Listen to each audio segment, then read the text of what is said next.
I will never see atoms the same way after learning this. They're like tiny celebrities with a serious case of star power.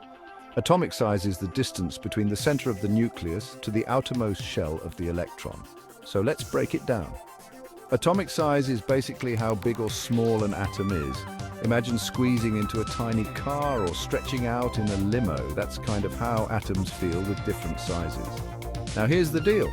The atomic size changes across the periodic table. Atomic size depends on the nuclear charge and number of shells. The atomic size is indicated in terms of atomic radius.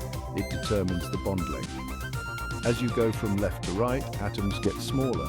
Why? Because the nuclear charge increases. Think of the nucleus like a magnet. The stronger it is, the closer it pulls the electrons in, making the atom smaller. However, for noble gases, the atomic radii increase suddenly due to electron repulsion, but go down a group and the atoms get bigger. That's because new electron shells are added like layers of an onion, making the atom puff up.